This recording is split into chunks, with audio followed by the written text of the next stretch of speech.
पूज्य स्वामी अड़गड़ानंद जी महाराज के परम शिष्य पूज्य नारद जी महाराज का शुक्रवार को वाराणसी आगमन हुआ।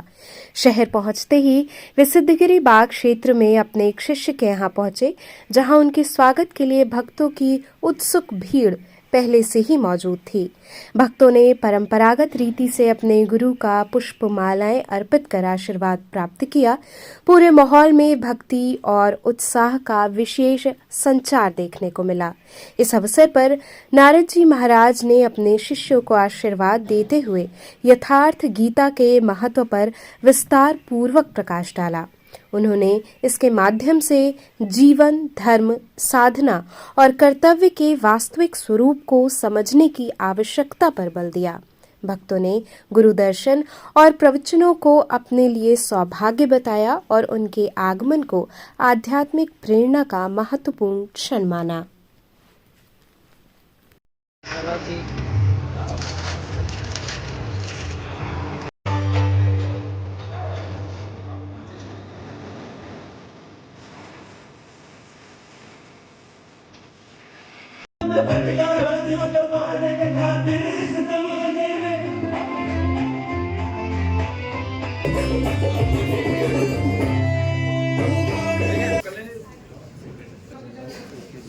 भैया आप लोग आप आरती आरती आरती तो देखिए आरती हम लोग थोड़ी देर बाद भैया के पहले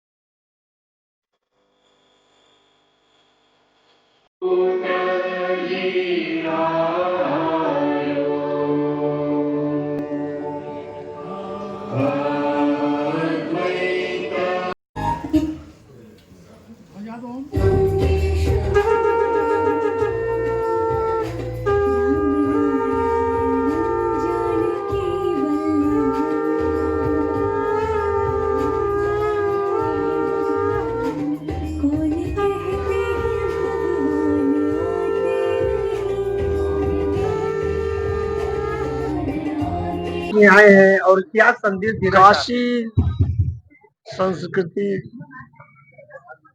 बड़ी पुरानी नगरी है।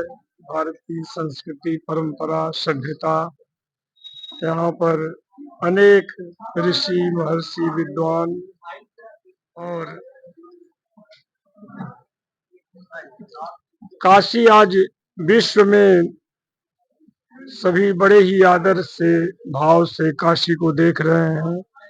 और काशी हमारे अनेक महापुरुषों की तपस्थली रही है, जन्मभूमि रही है। और भगवान शंकर, भोले बाबा, विश्वनाथ की नगरी है। उनकी कृपा आशीर्वाद से सभी भली प्रकार फल फूल रहे हैं। और जितने भी हमारे महापुरुष संत हुए हैं, उनके आदेश का पालन करते हुए भगवान शंकर के त्रिशूल पर टिकी हुई यह काशी है। और माँ गंगा का अविरल प्रवाह बह रहा है, जो कि पूरे विश्व में यहाँ की गंगा आरती का आज बड़े ही भाव से लोग उसे ग्रहण कर रहे हैं।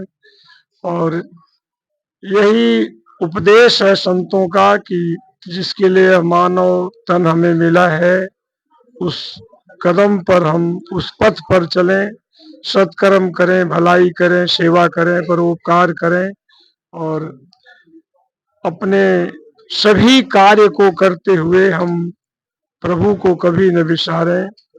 उनका नाम हमारे मन पर, मस्तिष्क पर बना रहे।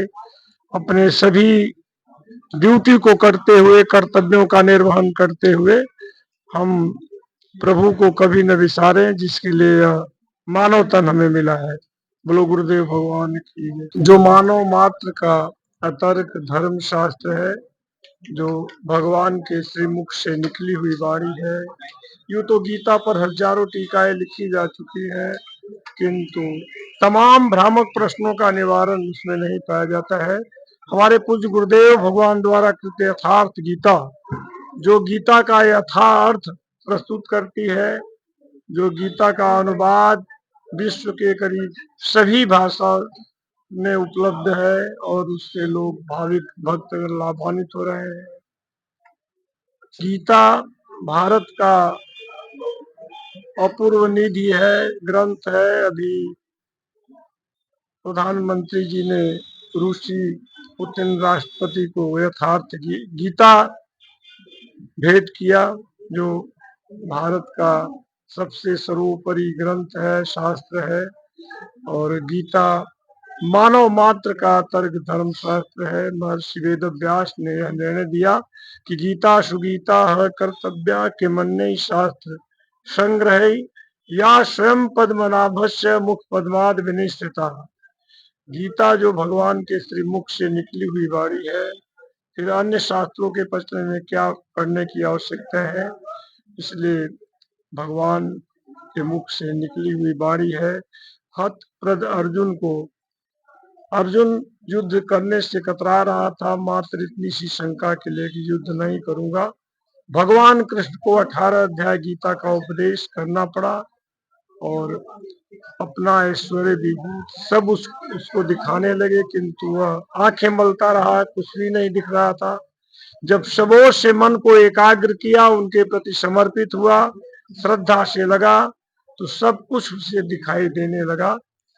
इसलिए यदि हम ऐसे तत्वदर्शी महापुरुष सदगुरु, जो हमारे पार ब्रह्म परमात्मा है, उनके प्रति आस्था से जब हम पूरित हो जाते हैं तो हमारी सभी मनोकामनाएं पूर्ण हो जाती हैं। जो कुछ भी हम मन में शंका आता है, हमारी जो इच्छा होती है, भगवान सब पूरा करते हैं।